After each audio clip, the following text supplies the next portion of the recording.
Hello and welcome to your class of economics, and we have already done the first part of revision, and now we are going to have the second video of revision, that is from the chapter 1, and that is introduction of macroeconomics. So we are going to start with the new topic, that is scope of macroeconomics. So what is scope? Scope means field of study. Okay. What do you mean by that? Means the field of study of macroeconomics, in which different issues come under the macroeconomics which we need to study according to our syllabus. Okay, so first one is estimation of national income and related aggregates. Okay, so estimation of national income and related aggregate means, here when we start with the macroeconomics, we first come to know the definition of national income and estimation, how to estimate the national income. Okay, and then we also come to know that related aggregates, and these aggregates are GDP and NDP. Okay, so GDP means gross domestic product, NDP means net domestic product. So these are the related aggregates of national income. Okay, so now we are going to have the second topic, that is theory of unemployment. Employment. Now, macroeconomics studies the theory of employment, or we can say unemployment, under which it tells the different causes of unemployment and also tells the remedies how to combat these unemployment. Okay, now we go with the third topic, that is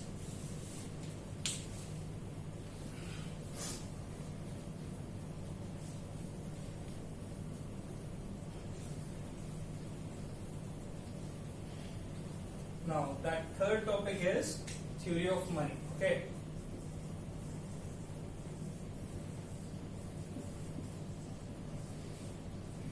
now theory of money, under this creation of money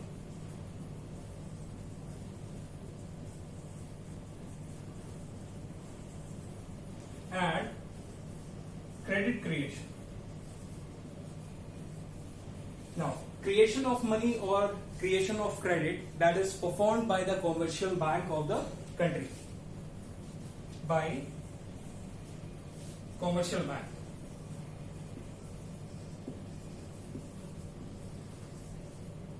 And which are the commercial bank which we are saying, which we use for our bank transactions, like PNB, SBI, that these are SDFC, private banks are also there, which work as a commercial bank.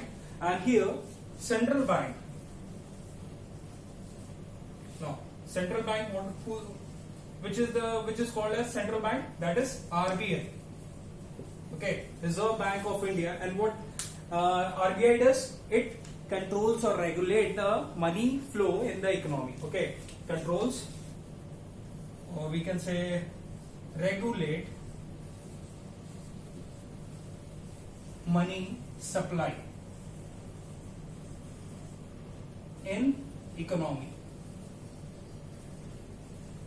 Okay, now we move with the fourth topic, that is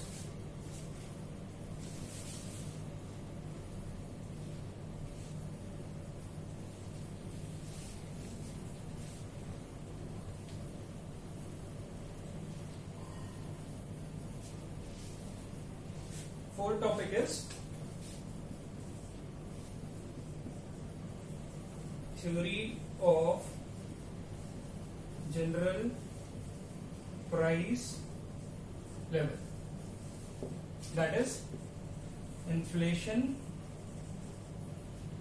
and deflation gap. Okay, so under this, now this theory means because of the theory of general price level, we can see the inflation and deflation in our economy. Okay, so these things are there because of the general price level, and because of that we come across the inflation and deflation gaps in our economy.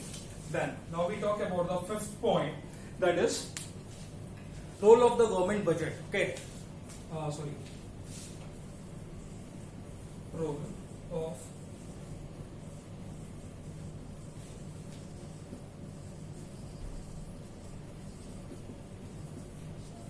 now role of government budget. Okay, that is role of government, or we can say the role of government budget means what is the impact of government budget. Okay, so we can see how this government budget impacts the economic activity that impacts. Okay, impacts means how it affects the economic activity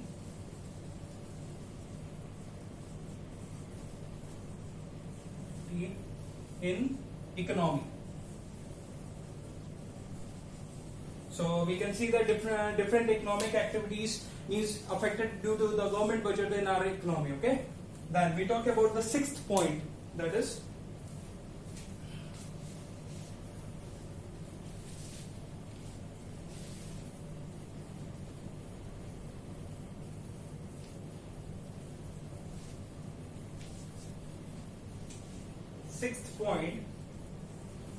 that is exchange rate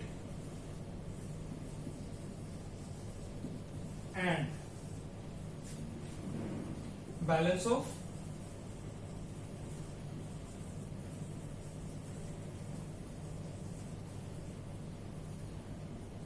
payments. Okay, now exchange rate, now this is a very important component of macroeconomics, which we are going to study under the macroeconomics. So that is exchange rate and balance of payment. Okay, see, under this, under microeconomics, we say determination of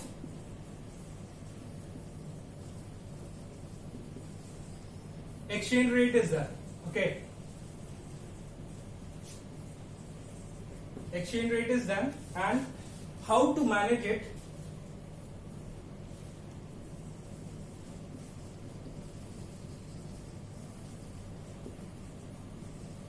in international market. Okay, so this is very important. Okay, so means exchange rate is determined through it, and how it is being managed in the international market. So we will meet up with the next topic, and we will see the other components of it. Okay, now we will see the significance in the next video. Okay, till then, thank you.